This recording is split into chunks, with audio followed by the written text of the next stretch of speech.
Coming up on this episode of the IoT Inc. Business Show. I feel like we've made great progress on reliability and in some cases user experience. On the business model side, I think we're in the early stages, first or second inning in terms of innovation on business models. There's just so much more we can do, and I really try to partner across the industry to figure out the right way to give these customers the products that they want at price points that are going to be attractive to them. IoT consumer products are more expensive than their traditional counterparts, often by an order of magnitude. Not good, but makes sense. The tech needs to be financed. But however innovative the products are, higher pricing will cause a headwind. Part of the problem is consumer IoT products are still being sold with traditional product business models. In this episode of the IoT Business Show, I speak with Nate Williams about the opportunity to innovate consumer IoT business models. All this and more on this episode of the IoT Inc. Business Show.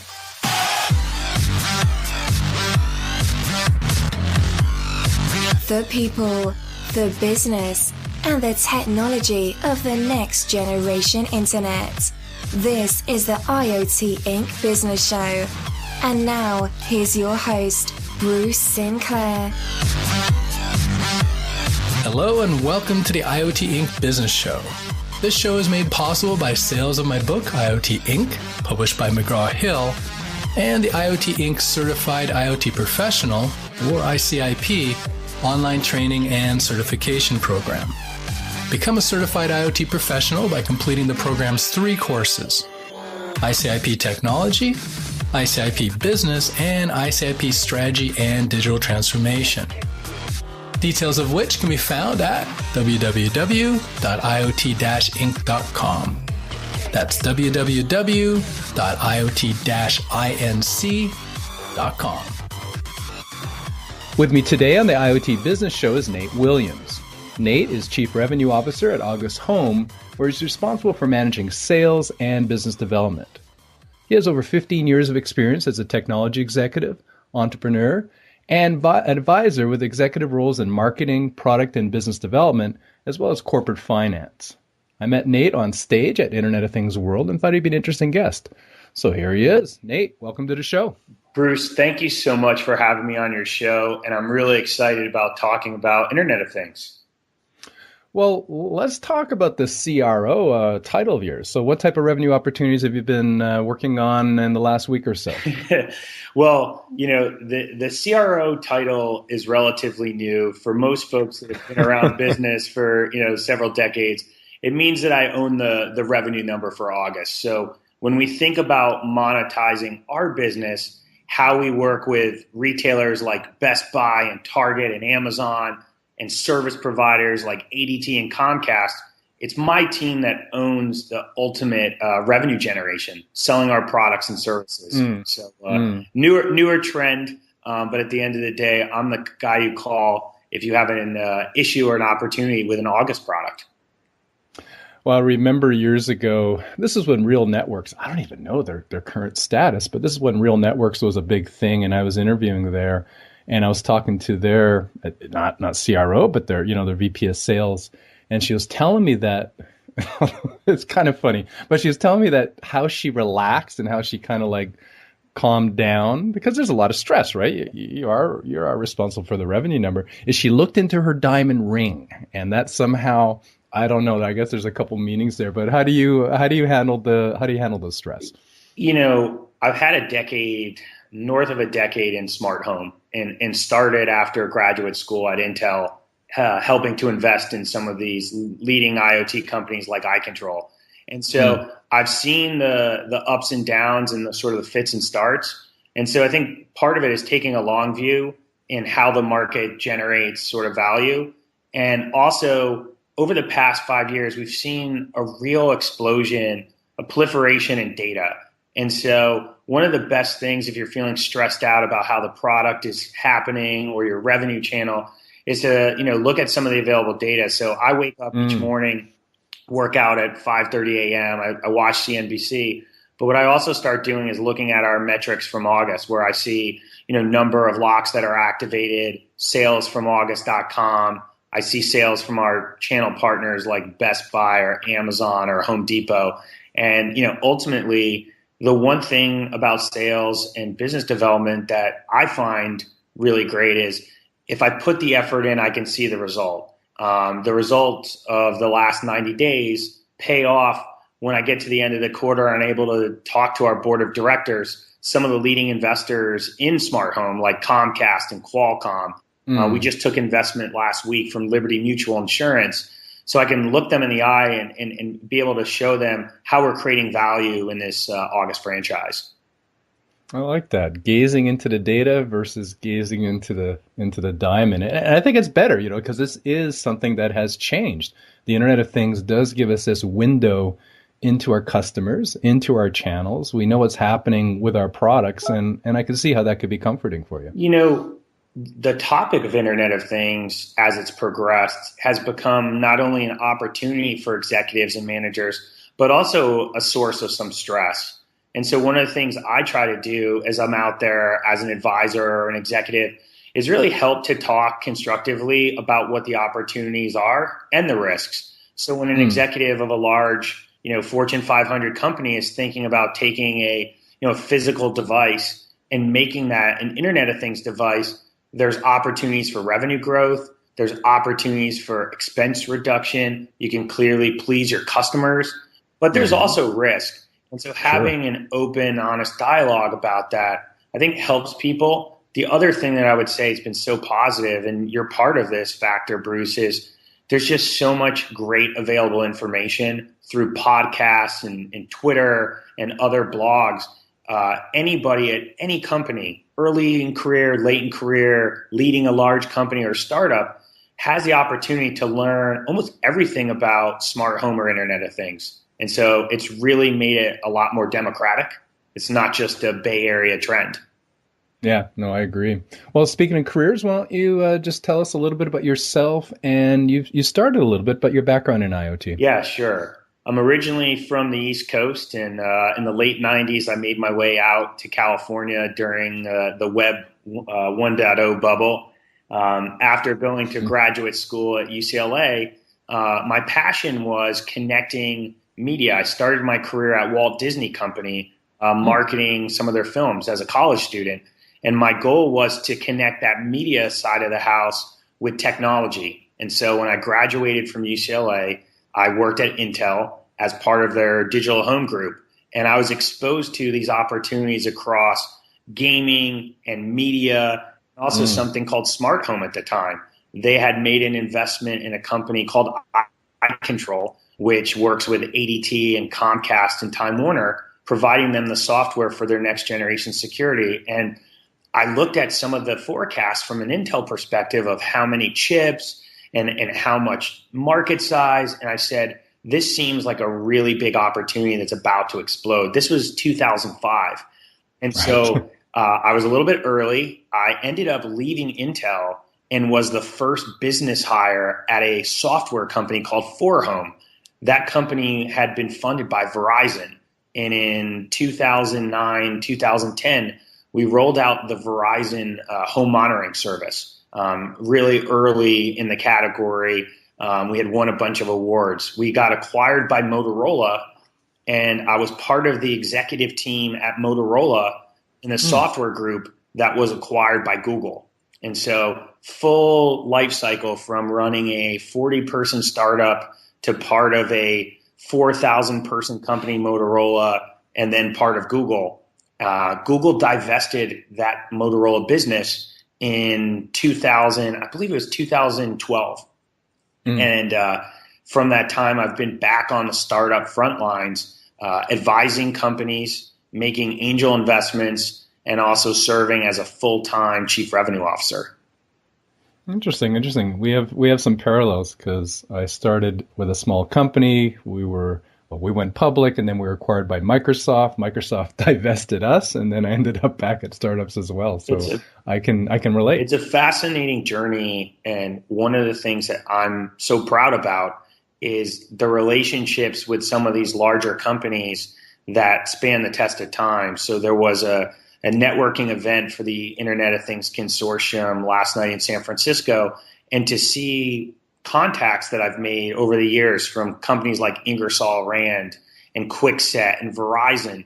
And, people these days tend to move every, 4 or 5 years to new companies. But we're seeing folks that are progressing the industry. And I feel there's a little bit of collaboration where folks want to do right and make this a real opportunity as opposed to just maximizing, one company's market share.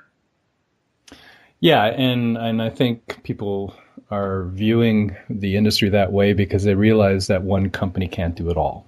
Specifically in the Internet of Things, just the interconnectivity and the dependency between products, which adds a lot more value, and companies, which is the ecosystem, that we're going to talk about a little bit later, is the name of the game, don't you think? I totally agree.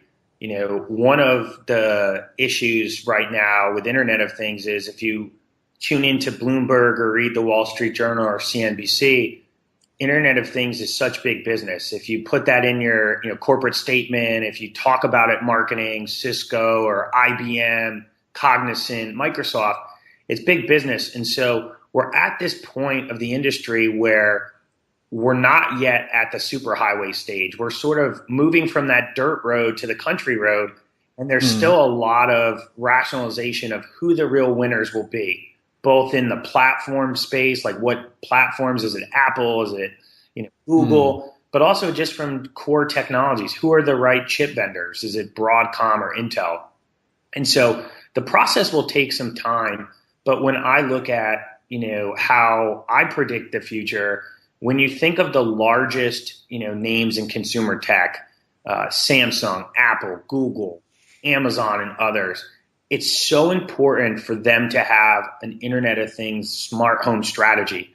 It's as important to them that 3 to 5 years ago, mobile or social, or even 10 years ago, having a web strategy. So it's really ingrained in the fabric of some of these consumer tech companies to really try to succeed in Internet of Things. Yeah, and I think if you think about it a little bit, it's kind of a strange phenomenon because what we're talking about, whether it's the dirt road, the country road, but what we're talking about is the early adopters. And generally, in the early adopter phase of any industry, it's not the big companies, it's not the blue chips, it's not the tech giants that are there, it's mostly the startups. But I think by the fact that they are there, making their place, they realize that this is going to be really big. And it's different, right? I think that is a validation of all the hype. We hear about the hype, you see even companies reorganizing their P&Ls so they can separate IoT revenue, which was maybe classified as something different in the past, for these Bloomberg and MSN and all the viewers of them. But it really is this notion of something that, it really is big just by definition that these companies are betting on this small market or putting all this effort in this small market, which is a small market today compared to what it's going to be. Do you see it? Do you see what I'm saying? Absolutely. Yeah, the forecasts have been, quite shocking. There's discussions of 50 billion connected devices on the networks, north of 16 trillion per Cisco of economic value. So it's definitely the law of large numbers. That being said, I think there are great opportunities for startup companies, venture-backed companies to partner with large companies. I know from an operator at Motorola, I wasn't able to get really deep on some real seismic shifts that were happening. So we were focused on content and network management and, things like smart home. Certain categories popped up like recommendation engines where we just couldn't procure the best tech, and we would go partner. So I look at some of the partnerships that my team has done over here. We've partnered with companies like Airbnb. We partnered with Sears. We partnered with Liberty Mutual. And so I think that constructs a great outcome where they get to benefit on our, I would say, advanced thinking about home access control. And we get the benefit of their, large scale and distribution. So Comcast would be a perfect example. Comcast has north of 30 million subscribers here in North America. They have an award-winning platform, Xfinity Home.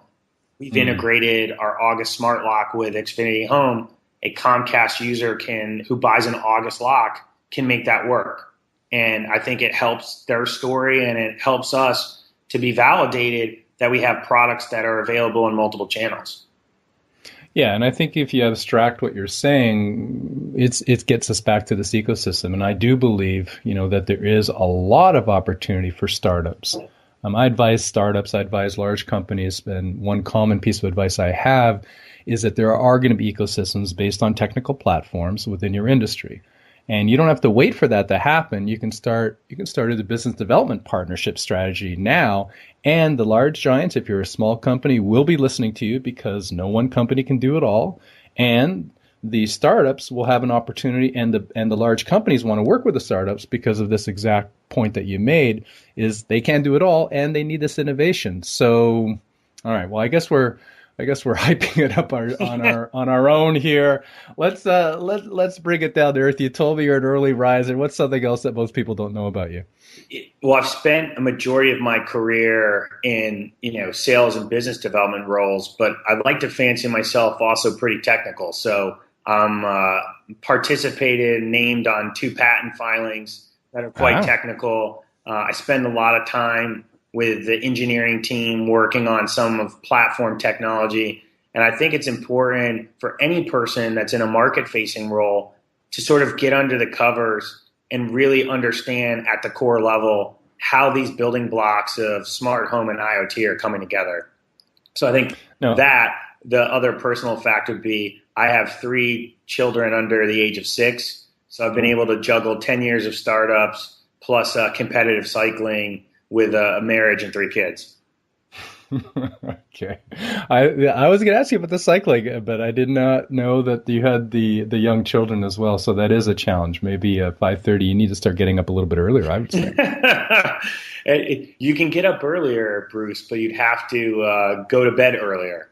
And so I'd prefer to go to bed after the sun goes down.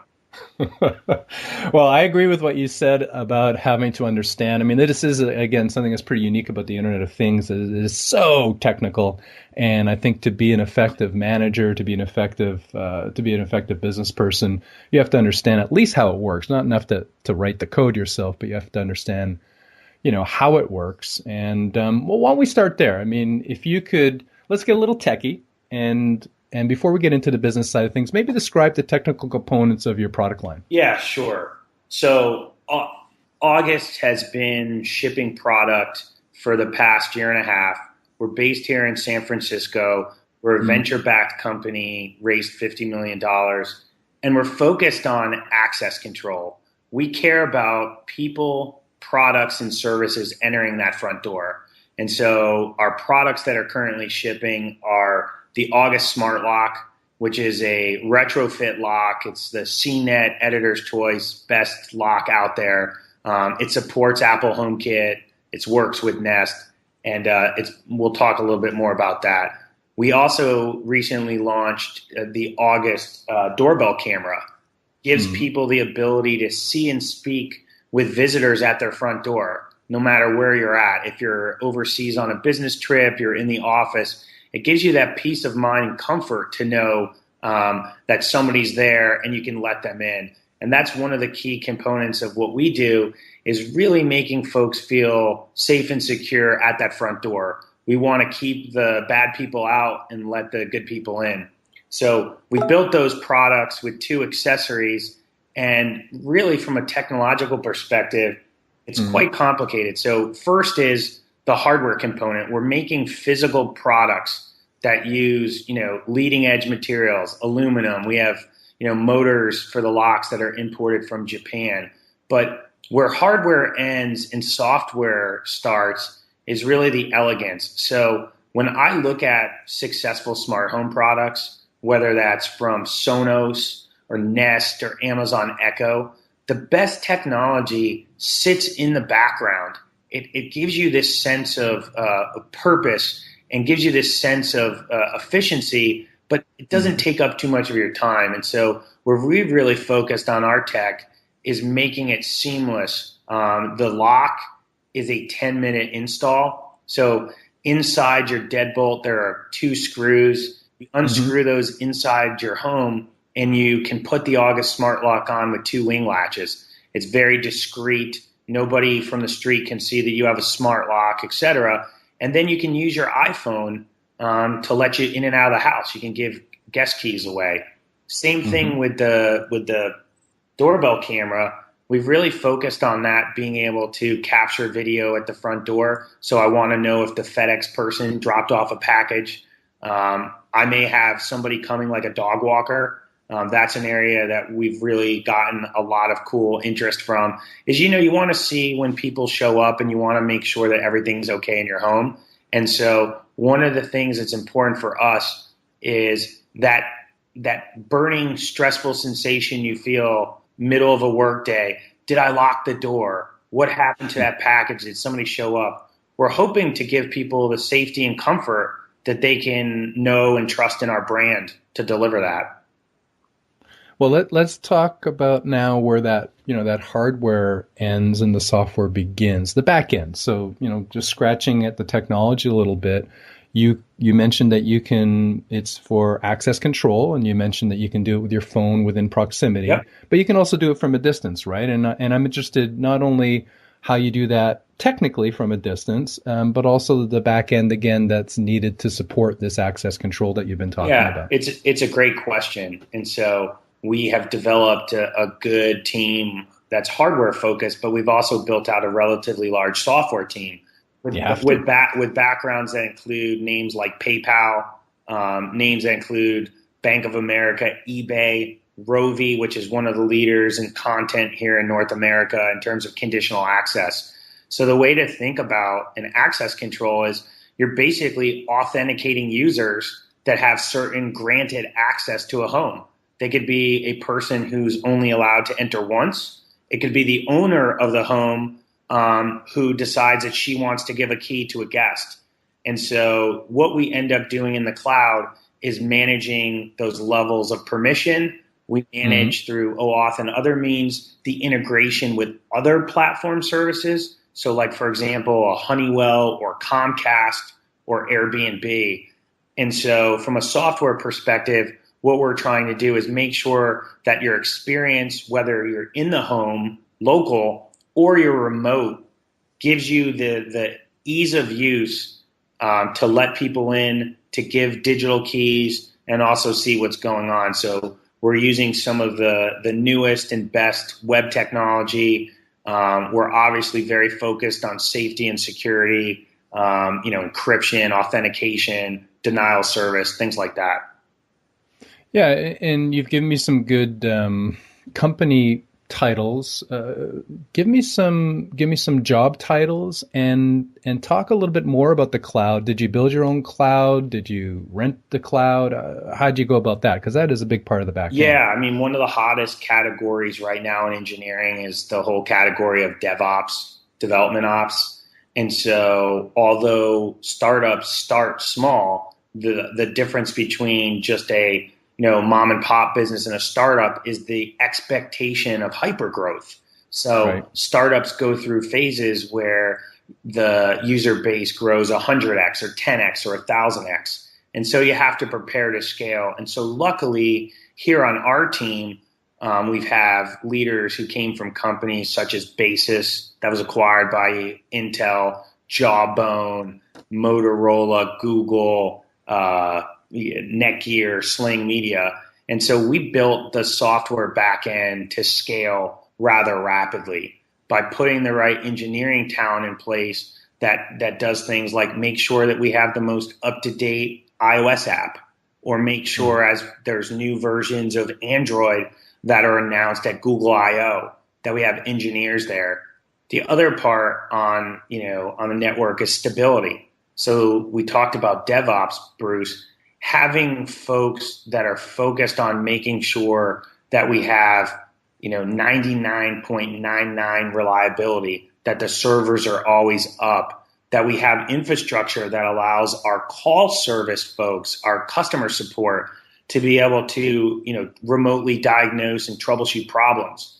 That's really important for us. So if I can make the analogy of 5 years ago, when we were starting to launch a collaboration with Verizon on smart home, there was only a small amount of data available about the device and its status inside the home. A lot of times it was very difficult. Now we have the ability, to help these products stay online longer and have a much better quality. And the other part, because you mentioned before, the market is so integrated, right? So Nest integrates with Chamberlain and Schlage integrates with others, is you not only have to make sure you have the stability, you have to ensure the stability in the partner engagements. So if a consumer has a problem and they can't, get Comcast, that's also an August problem if they end up having our lock in their home. Who do they call? Well, I guess it depends on the relationship. It depends on the relationship. You have to train your team to basically, triage the call, understand, what side of the relationship the technology is sitting on, and then put that call to the appropriate contact. The cool thing about, being in a startup is, you see real time. I purposely sit my team next to customer support and near engineering so I can hear customer support taking calls and hearing about positive experiences and other improvement areas. And I actually see the process of us translating those calls into either bug reports or feature requests and walking them down and talking to engineering. So it's cool to be able to have that, feet on the ground to understand how the product's being made and how every day we're improving. Yeah, and how it's affecting your customers. Now, a big part of our audience are startups. And I'm wondering, what's your recommendation for the back end? Do you recommend that a startup that's building their business lease or work with an existing platform? Do you think you should just go straight to the cloud and work with an existing cloud provider? Or is this something that you recommend that they build themselves? Because, you're mentioning, SLA, scalability, stability. So these are all pretty important issues, and perhaps a little bit challenging for a smaller company. It's a great question. And if we were talking 10 years ago, part of, the startup funding would include buying racks of servers and having to build out infrastructure. So the benefit of crowdfunding plus the benefit of folks that will rapidly prototype a hardware product plus rack space and AWS really helps for a startup to find the idea and the execution it's going to win. So, I read an article this morning about Amazon and AWS. It purchased an asset called telemetry. Amazon is making a very strong push into enabling, Internet of Things. They have a framework for IoT. They have SDKs. They have something called Kinesis Analytics for some of the data that's generated from IoT devices. So, depending on the company and the use of the data, a lot of the third parties, Rackspace, AWS, you would never be able to get that scale or pricing if you did it internally. So when I talk and advise entrepreneurs, it's really focusing on the progression of a startup from angel funding to Series A to Series B, et cetera, is about de-risking the business. It's about asking a set of questions that allow you to answer them. And when you answer them, it determines if the startup is viable. So some of the earliest questions when I'm investing in a company or advising is, do you have a market that's big enough? Do you have a customer that's willing to make a commitment to buy your product? Is the value prop attractive? Can you execute on the technology? If you say it's going to cost $30 to make, if it costs $50 to make and it takes a year longer, you don't have a sustainable business. As you get later in the life cycle of the company, in our peloton of smart home companies who are relatively large, well-funded, companies like Canary, Ring, us, and others, you're at a different part of the business. You've already raised a good amount of money. You have wide distribution. You have a lot of customers. Now it's really about how do we continue to scale the business in a way that leads to international distribution, that allows us to expand the product lines. And then what are some of those really big partnerships whether it be a Walmart or an Amazon Echo, that can turn, from single digit percentage of adoption to, the same adoption we're seeing with smartphones. Okay, so I think what you're saying then, at least, I'm kind of stuck on this, obviously, but what you're saying on the cloud part is that work with a cloud provider. Maybe it's Amazon, maybe it's Rackspace, maybe it's one of the others, and they will kind of grow with you and de-risk your business to a certain extent. Absolutely, and then plan for redundancy and all that in your DevOps. So you have to make sure that you have scalability and redundancy. If you're using video, you have to have load balancers in place. Yes. That you have to be able to predict the pricing. So one of the pitfalls in smart home is folks underestimate the cost of keeping a connected device on the cloud, especially if it has video. So they'll offer a service and they forget that the service is still going to be connected 3 years from now, and they're going to continue to have to pay those server bills.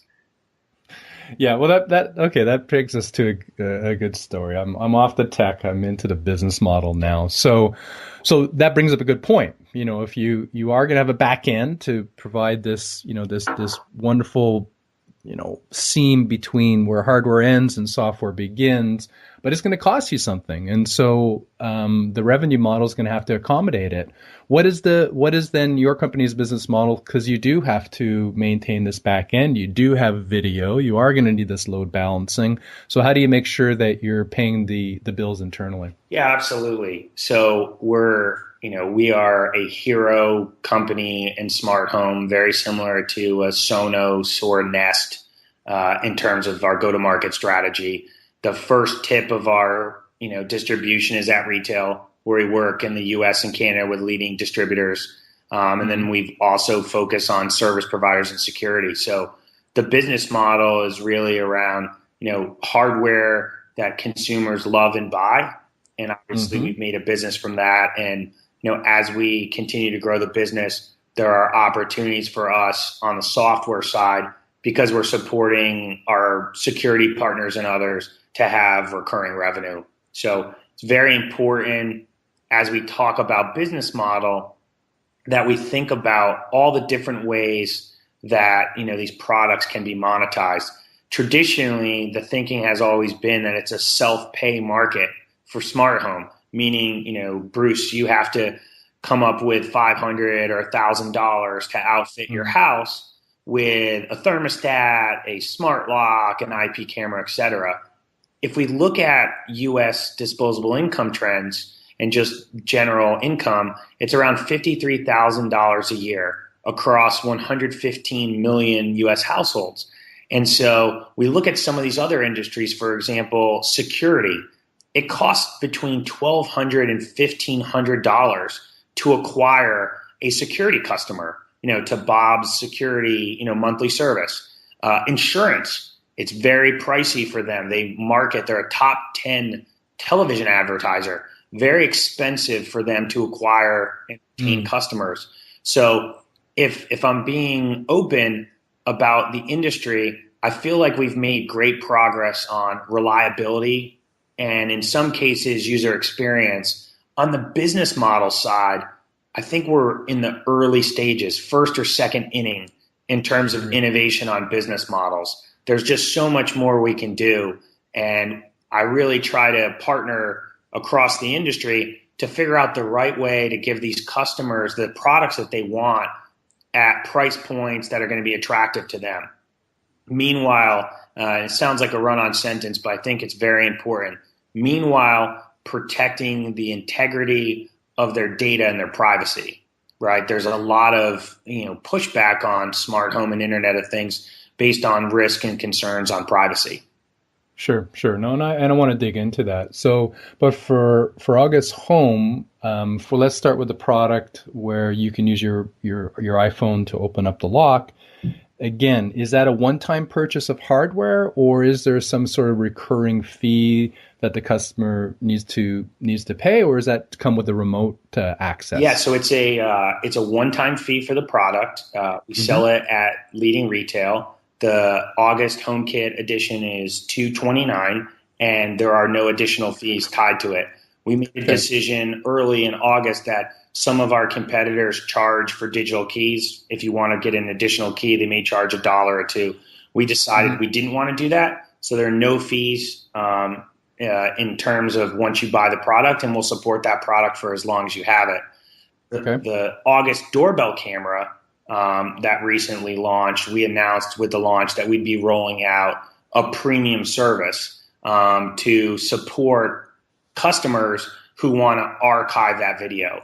So we haven't announced all the details of that, but there is a subsegment of customers who don't want the free service. They want to be able to, record longer video, keep it for long periods of time, have archives, et cetera. And so we'll be having that part of the business in the next 30 to 60 days.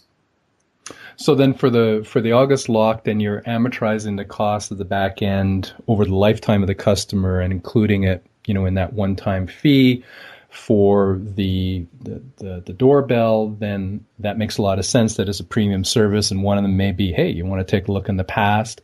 And what about the remote access? Because I know there's also a remote capability where you can perhaps open or see what's going on when you're not locally. Or is that tied into the doorbell? Yeah. There's also a component for the lock too, isn't there? Great question. It's important for both. We want to make sure that our consumers get the product and really solve the first use case. And the first use case is, I'm busy and I'm walking home. I may have a bag of groceries in my backpack and I can't fumble with my keys. And so we solve that issue. You don't have to even take your phone out of your pocket. We use a technology with geofencing called auto unlock that once you break that geofence around your home, it detects your presence and unlocks the door. So for me, it's a lifesaver carrying a kid or bike or things like that. Or 3. Exactly. Carrying 3 is definitely a little risky, but I've been known to do it.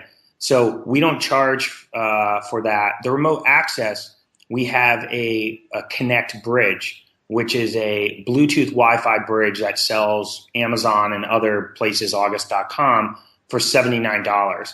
And that allows our Bluetooth lock to get out on the network. And through that, you can, perform remote access. You can, see what's happening remotely, understand is it locked or unlocked, see a status log.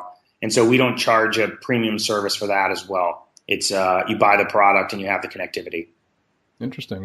I mean, what I'm trying to tease apart here isn't necessarily August in particular, but it's the point that you brought up earlier. Is I also believe that the business model, innovation in the business models are still at the early stages. And what you really need to do is somehow bring your business model. Now, I normally work, you're really actually, I think, maybe one of my few consumer guests, but normally it's on the commercial industrial infrastructure side. And so what you're trying to do is align your business model with the customer's business model as much as possible. And that generally reduces the monetization friction. In this case, it's interesting because you're talking about consumer disposable income and the business model. There isn't, talk to this to me a little bit, Nate, there isn't really, or what is the business model of the consumer? Because, or do you even think about it in the terms that I was saying earlier, where you've got a business model, you obviously have to pay the back end cost, the bills in some way or form, but you also want to interface that business model with the consumer. But do they have a business model, or is that where you're getting at with this notion of disposable income? And maybe talk to that a little bit. It's such a good question, Bruce, and I know that you cover a lot of enterprise here on your show and consult in that. I look at innovation that I saw with smart meters back in 2009, 2010. That business model actually worked quite well both for consumers and the industry. Utility was able to partner with innovative companies like Silver Spring Networks and reduce their overall production of energy during peak demand times. Meanwhile, the consumer benefited in cost and saved money by having a smart meter installed. So when I look to the consumer side, some of these discussions that we're having now is how can, insurance companies, security companies, service providers like Comcast and Verizon take an active part in smart home and allow a consumer to get these products and services at a much lower cost. Meanwhile, they get the savings of not having to maybe market as intensively, or they can keep a customer for longer, or what we see with a lot of our August partners is they really want to make their customers happy. They want them to have these great products that are going to help them be safe and secure. So I would say, per our discussion at IoT World, we're still in the early stages. And for a product executive like myself, I can't presuppose that that's going to happen. So we have to run our business currently, making the business successful on selling our products directly to consumers. So what you're saying, though, is the business models as they stand today is pretty much the same. We're going to be selling it once and done, but we're working with other partners to see if there's a way to, pump up the business model in such a way that you can offset the costs by providing these partners some useful information. Is that kind of what you're saying? Absolutely. I'm very hopeful that will happen. Clearly, we're seeing accelerating sales across a lot of categories. Folks, are willing to buy products that they think have utility in their life. Once you get, through that early adopter, early majority segment into, the late majority, that's where you really have high price sensitivity and folks want to be sold.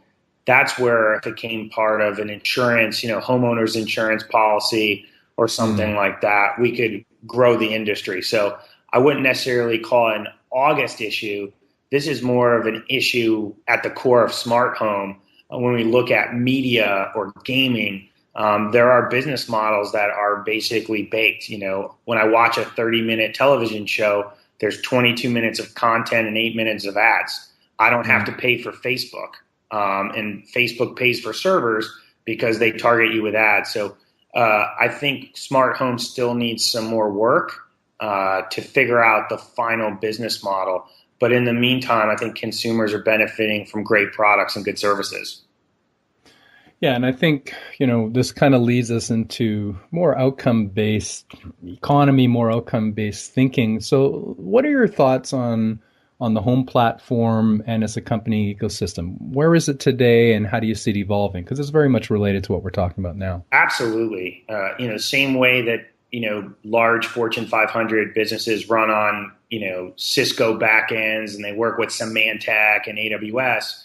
That's similar to what will happen eventually in the homes. So from an August perspective, we have an ecosystem of, remote access, smart access products. We're not building a platform.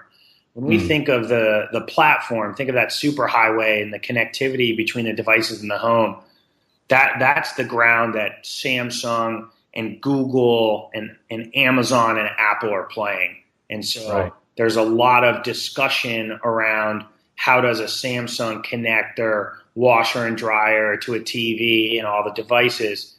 Right now, from my perspective, 10 years in the business, consumers don't have the problem yet that a platform solves. A platform solves a problem where you have multiple devices that could be more efficient if they're operated in concert. We're still at a stage where if you take a Clayton Christensen, Harvard Business School kind of paradigm, you hire the product for the job. If I want to allow people in my home remotely and go keyless, I buy in August. That's what I do.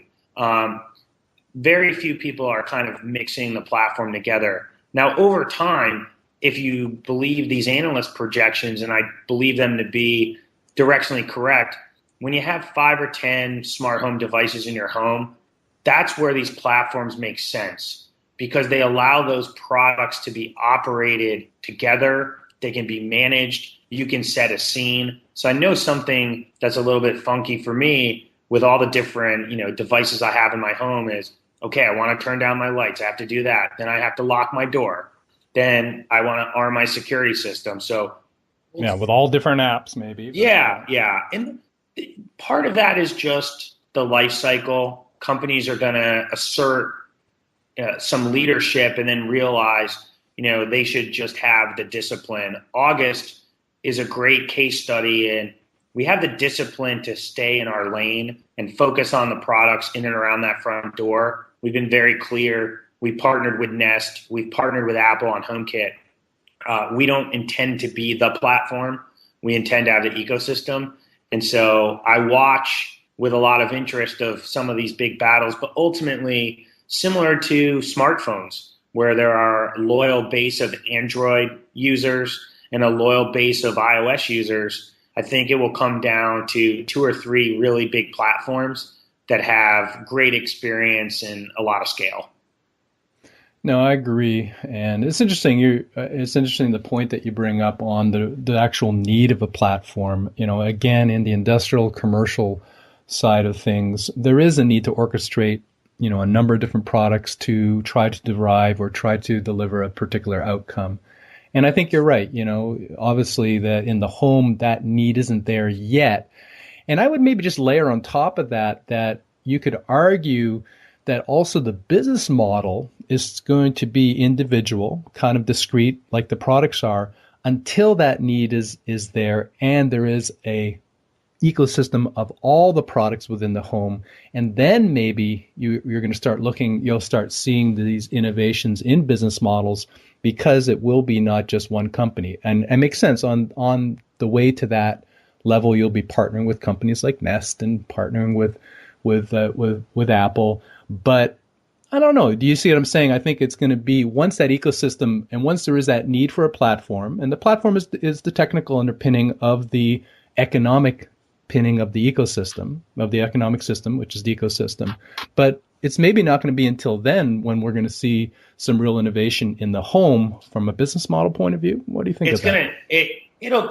It'll take a little bit of time. The good paradigm to think about is the home is already quite technical when you think of all the different devices that are currently on the home network, multiple tablets, game consoles, routers. And so there's already the pain point. If you're a service provider and a customer's got 5 or 6 Nest cams, those Nest cams are uploading video, then your child may complain because they can't watch Game of Thrones on a tablet. And so those activities are happening, and that's why there's been a renewed push in the home for quality of service, router management technology that prioritizes packets, et cetera. Something that I wanted to say, we spent a lot of time on consumer. I do think that the enterprise IoT market has a lot of interesting things happening. And one of the things that we can take on the consumer side is enterprise has gotten a lot more sophisticated in terms of using the data from IoT devices to really drive decisions. So whether it's instrumenting medical equipment to be able to charge for time per use, or understanding out in irrigation systems or smart cities how to conserve resources, there's some specific enterprise outcomes that are quite interesting. So some of those same types of services can be used inside the home. So if you think about energy management, if I'm trying to save money, I don't know if I discriminate between my water bill or my electric bill, heating, cooling, et cetera. I just want to, do what's right for the environment and save money. So in that case, I can see something that aggregates data from, how much you're watering your lawn, how much, energy you're using from your Nest or your Honeywell Lyric, and taking it that way. I'm a big believer that enterprise can lead the way for some of the home technologies, particularly around safety and security. Think about connected devices, nuclear power plants, planes, et cetera, that to be very safe and secure. You don't want any of that information to get out. A hack could be very costly. So I anticipate there to be more. One difference, I would say, consumer versus enterprise, the requirements for IoT in enterprise are very verticalized. So that's right. Manufacturing, discrete manufacturing versus automotive versus energy and renewables, very, very different. Hard for a single company to span all those segments.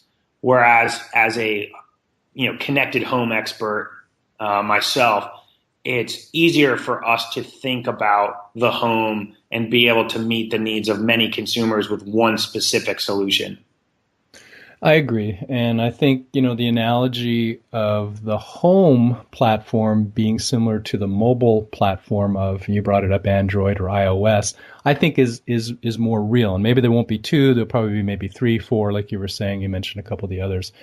But in the industry or in the industrial side, commercial side, these platforms are going to be vertical. They're going to be industry specific, and that's going to have to do with their networking characteristics that they need. It's going to have to do with their analytics characteristics that we need, which we didn't talk about much today. But I see that as being a big difference. But it's interesting, though, because we started a little while ago this thread by saying, maybe we don't need a platform in the home because there isn't really that big problem yet. But what we've talked about too, number one, we've talked about is quality of service. So service, because like you said, Netflix is now measuring it. We want to make sure that the plumbing is flowing the bits properly. So that could be a problem you pay for. And then the second problem, but people would maybe pay for is cost, is reducing the household bill. That's right. And that again, in both those cases. So I think maybe there is some, it's forming anyway. These problems are forming, but unlike industry, they're maybe not as explicit or they're not there yet. But I don't know, we're sort of painting a picture in that direction, I guess. No, I really like where you're heading with this. And, maybe to wrap up on my thoughts, as an entrepreneur and an operator in consumer IoT, you can never go wrong with helping the customer to win. If you think about that customer, him or her out there, and you envision how they're using their product, how it's adding value to their life, it's making their life a little bit easier. Maybe they take a look at the industrial design, it gives them a moment of joy. That's the right way to start thinking about the company development, and it all flows in support of that. I've really learned a lot in this, experience with August. We've spent a lot of time thinking about the consumer and how they want to approach technology, not making it too technical, building great UX, making sure the out-of-box experience is perfect or Apple-like. And so, my parting thoughts on that, Bruce, would be it's a business that's going to really transform every major industry, healthcare, insurance, service provider, security. IoT is very transformative, but it's a step-by-step process. And so for folks that listen to the podcast, a few recommendations from my part. I think first would be participate in the conversation. A lot of great conversations on Twitter, at trade shows, podcasts. Take an active role in talking about your stakeholders and some of your requirements. Let us know what we can be doing better. I think that's part one. Part two is, take some time to think about how value is created and distributed in the ecosystem. There's a rush to all these partnerships just to announce. My experience in business development over the past 15 years is, generally speaking, one or two partnerships create 80 to 90% of the economic value, and the rest of the partnerships are just for, PR. I've really tried to be careful here at August to focus on partnerships that are really going to be helpful, and go into it with an idea of how you're going to win and how I'm going to win. And then lastly, what I would say is have a mature view of how the company can win in the sector. It's not going to be a monopoly. So companies that are really trying to own a specific part of the experience or own a specific, have kind of a moat, so to speak. It's just not going to work, and it slows down the industry.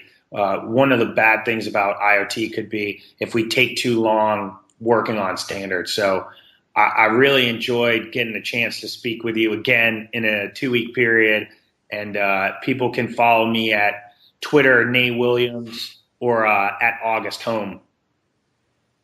And the web address for August, the August Home, is August Home? www.august.com. August.com. Oh, wow. Did you guys get that early, or did you have to pay a little bit of money for that? We're very lucky.